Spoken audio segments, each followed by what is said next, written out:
China, mas malakas na daw sila kaysa sa Amerika mga tol. At Pilipinas, binalaan ng Pilipinas mga kapatid, no? Ay naku po. Alam nyo mga tol, sa totoo lang, no? Parang hindi na nga tumatalab sa mga Pilipino. Eh, yan. Sa inyo, di ba? Parang hindi na nga tumatalab sa inyo mga tol, yung mga babala ng China. Kasi paulit-ulit na lang yan mga tol eh. At kung titignan nga natin mga tol, yung Taiwan nga eh, 70 years na nilang binabalaan yun at binabantaan eh. Wala naman talaga eh, di ba?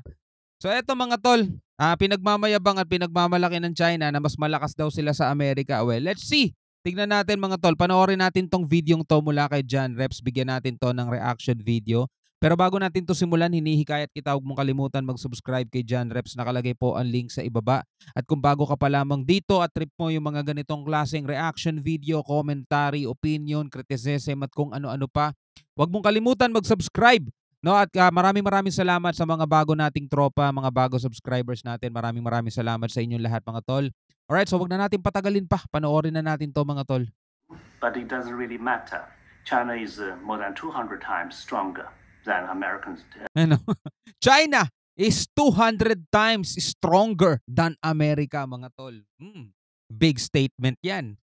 Shipbuilding industry. Binalaan ng China ang Pilipinas kaugnay sa intermediate range missile system na idineploy ng Amerika sa bansa, pati na ang pakikipag-alyansa ng Pilipinas sa iba pang mga bansa. 200 times pala kayong mas malakas eh. Bakit bothered kayo dyan sa ano na yan?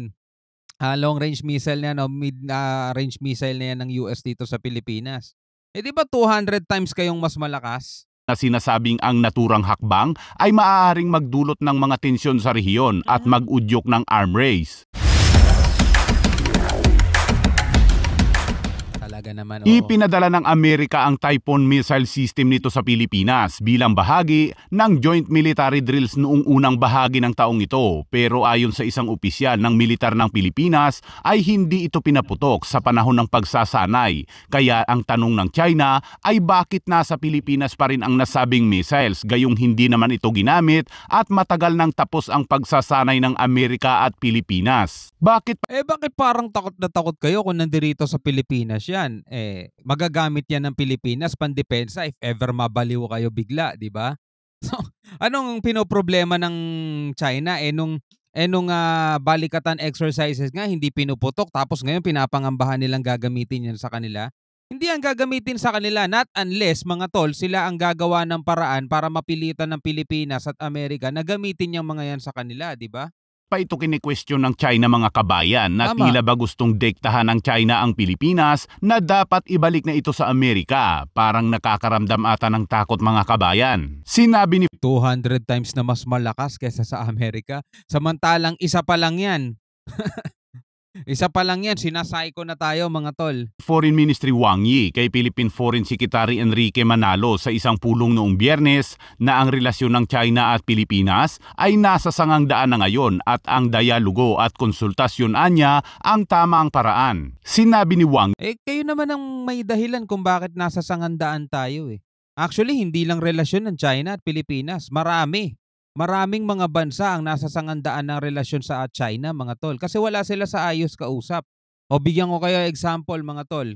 Diba? Ipinagbabawal ng international law ng UNCLOS lalo ang pagtatayo ng mga military base, lalo-lalo na yung pag-reclaim ng mga island tapos tatayuan mo ng military base. O anong sabi nung China dati, 1990, sabi nila o 90s, sabi nila gagawa lang sila ng fisherman shelter kaya sila nag-reclaim ng mga isla.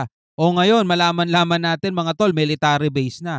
Tingin mo, may ayos ba sa usapan tong ganitong klaseng bansa, 'di ba? Hindi lang mag-isa 'yan, marami pa. 'Di ba? Buti sana kung nandoon lang sa exclusive economic zone nila. Yung problema mga tol, nagtayo sila ng ganong klaseng isla sa exclusive economic zone ng ibang bansa. O 'di ba? O anong klaseng kausap yung ganong mga gawain? Yi na ang nasabing missile system ay maglilikha lang umano ng tensyon at konfrontasyon sa rehiyon at mag-uudyok ng isang arm race na ganap na hindi naaayon sa mga interes at kagustuhan ng mga mamamayang Pilipino. Sige, isa-isahin natin yung sinabi niya mga tol. Total, nagbibigay naman tayo ng reaction at opinion eh. Isa-isahin natin yung sinabi niya mga tol at mahalaga tong marinig ng mga Pilipino, lalo na kung ikaw ay talagang totoong Pilipino at minamahal mo ang bansa mo at hindi ka pro-China. Isa-isahin natin Gamitan natin ng logic. Sinabi ni Wang Yi na ang nasabing missile system ay maglilikha lang umano ng tensyon at konfrontasyon sa Okay, doon muna tayo sa tensyon at konfrontasyon. Yung sinasabi daw nilang missile system na nandirito sa bansa, mga tol, ay maglilikha daw ng tensyon at konfrontasyon. Sa paanong paraan? 'Di ba? Imagine nyo, mga tol, andirito tayo, meron tayo isang bansa. Ang isang bansa, mga tol, may karapatan na gumawa ng mga barko niya, gumawa ng mga missile system niya, gumawa ng kanyang mga pandepensa. Pero hindi para lumikha ng tensyon, kundi para ihanda ang sarili niya sa kung ano man ang posibleng maging problema. Katulad ng ginagawa nila, 'di ba? Pinaparada pa nga nila, 'di ba? Lagi tayo nakakapanood ng video, nandoon si Xi Jinping, pinaparada nila yung mga missile system nila, pinaparada nila yung mga tangke nila. O ano pinagkaiba nun dito kung meron tayong ganun dito, mga tol? Paano magkakaroon ng tensyon at saka konfrontasyon yun? 'Di ba? Maliban na lang, mga tol, kung pipilitin nilang angkinin yung hindi naman nila teritoryo, ganun din naman tayo, mga tol eh. Kung pupunta tayo sa bansa nila at aangkinin natin yung teritoryo nila, ay tayo ang gumagawa ng tensyon nun, 'di ba? Tayo ang gumagawa ng konfrontasyon. Pero nananahimik yung missile system dito sa Pilipinas, paano magkakaroon ng tensyon at konfrontasyon yun? Kung di ba naman mga sira-tuktok nitong mga to, di ba? Isipin nyo, paano magkakaroon ng konfrontasyon at tensyon doon? Kung nananahimik lang sila doon sa sarili nilang bakuran at wag nilang angkinin yung hindi naman kanila. Di ba? Naku po. rehiyon at Kumbaga ito parang sinabi mo sa isang building na nilagyan mo ng armadong gwardya. Sasabihin ba ng mga kapitbahay na nakapalibot dun sa building, teka, bakit yung gwardya nyo armado? Magdudulot lang yun ng tensyon at konfrontasyon, ha? Nananahimik yung guard, binabantayan yung niya, yung vicinity niya. Magkakaroon lang ng tensyon at konfrontasyon dyan kung may mga aakyat dyan o may mga magtatangkang pasukin yan. Di ba? Ganon din dito, mga tol, sa Pilipinas. Kaya nga tayo merong AFP, kaya nga may sundalo tayo. So anong ginagawa ng sundalo? Para saan yan? Display? Kulit din itong ni Wang Yi, no? Wang Yi talaga eh. missile system ay maglilikha lang umano ng tensyon at konfrontasyon sa rehiyon at mag-uudyok ng isang arm race na ganap na hindi naaayon sa mga interes at kagustuhan ng mga mamamayang Pilipino. Paano magdudulot ng arm race? Pwede nilang sabihin niya sa sarili nila, bakit kayo gawa ng barko nyo? Bakit kayo gawa ng nuclear ninyo? Bakit kayo gawa ng mga missile ninyo? Pinaparada nyo pa. 'Di ba? Hindi ba magdudulot ng arm race yung ginagawa nyo? mga pinagsasabi nila, bumabalik din sa kanila mismo, 'di ba? Bakit kayo nagpapadala ng mga barko dito sa West Philippine Sea? Bakit ang dami nyo? Eto nga lang, mga tol, bagong-bagong balita, mga tol, dumami na naman daw mga barko ng China sa West Philippine Sea. 'Di ba? Yung pagtatayo nila rito ng military base sa West Philippine Sea, anong maidudulot nun? Kaya talagang bumabalik sa kanila, mga tol, yung mga binabato nila. Sinabi rin ni Wang Yi na ang mga relasyon sa pagitan ng mga bansa ay nahaharap sa mga hamon dahil ang Pilipinas anya ay paulit-ulit umanong lumalabag sa kasunduan at sa sarili nitong pangako. Dagdag pa ni Wang na Ay nako, ayoko na magkomento dyan. Lumalabag sa mga kasunduan. Tingnan muna natin, mga tol, kung sino lumalabag sa batas. kamakailan ay umabot ang China sa isang pansamantalang kaayusan sa Pilipinas para sa transportasyon o muling pagdagdag ng mga humanitarian supply sa Ayungin Shoal upang mapanatili ang katatagan ng relasyon at sitwasyong pangdagat.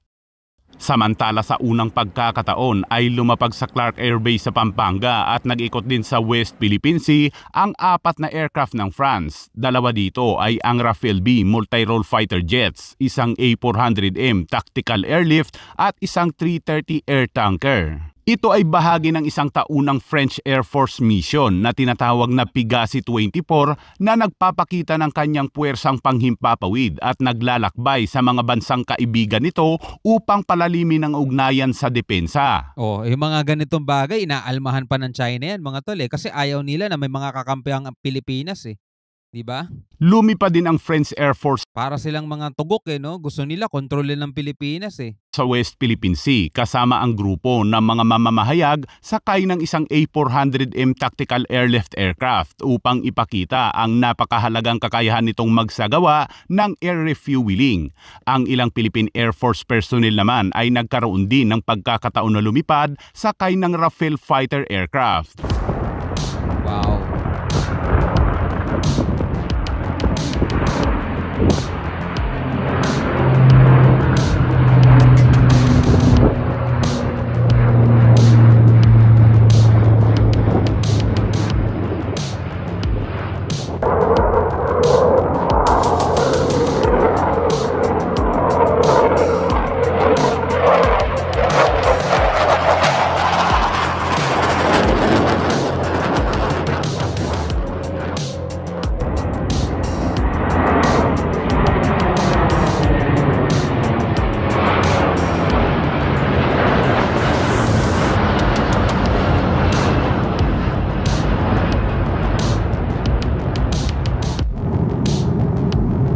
Galing no, nagre-refueling sa ere, no?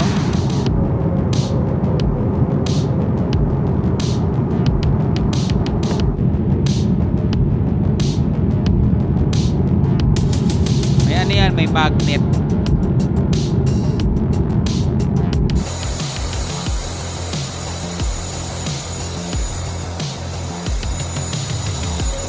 Sinabi ni French Air Force Brigadier General Thomas na namumuno sa Air Force mission na sila ay pumunta sa bansa kahit na napakalayo upang maipakita nila na kaya nilang rumisponde ng mabilis sa oras ng isang humanitarian crisis o kahit na krisis ng seguridad. Sinabi naman ni French Ambassador to the Philippines, Marie Fontanelle, na nagsusumikap umano ang France na mapabilis na tapusin ang isang kasunduan sa pagtatanggol na magbibigay diyan dito na magdeploy ng mas malaking bilang ng mga puwersa militar sa Pilipinas. Oy, salamat France. Para sa mga magkasanib na ehersisyo.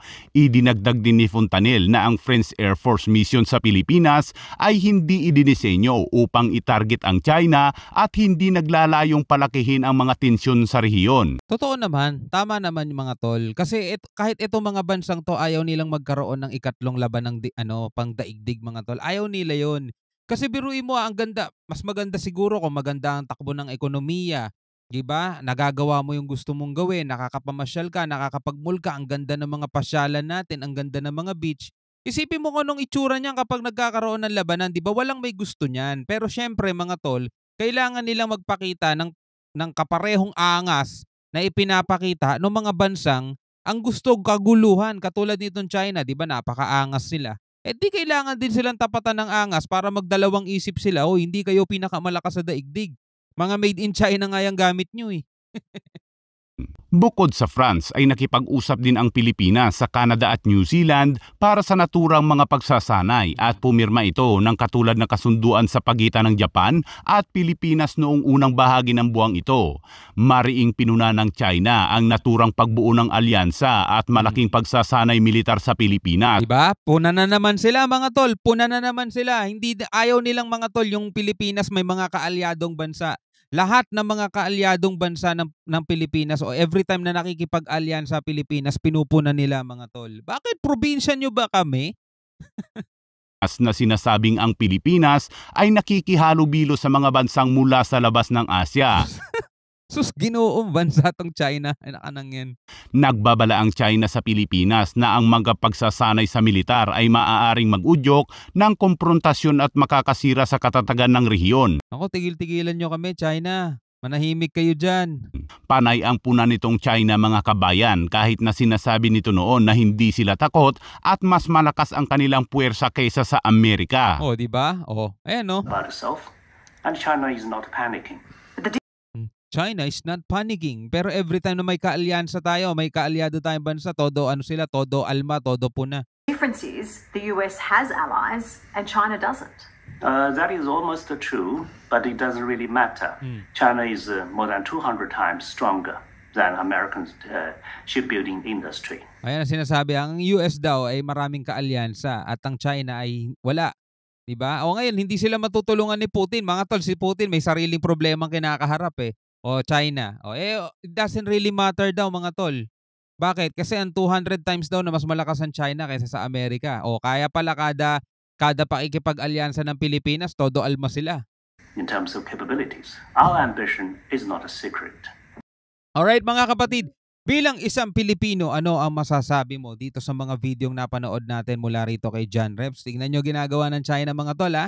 Kada kilos, kada kibo ng Pilipinas, umaalma sila mga tol. Tila baga pinipigilan nila tayo sa ating mga pakikipagkaibigan, pakikipag-alyansa sa iba't ibang mga bansa, which is karapatan natin yon bilang isang bansa na may sariling soberanya. Ay naku po. Anyway, bilang isang Pilipino, ano masasabi nyo rito? Comment kayo sa ibaba. Hanggang sa muli, ako nga pala si Shobal D. Peace out.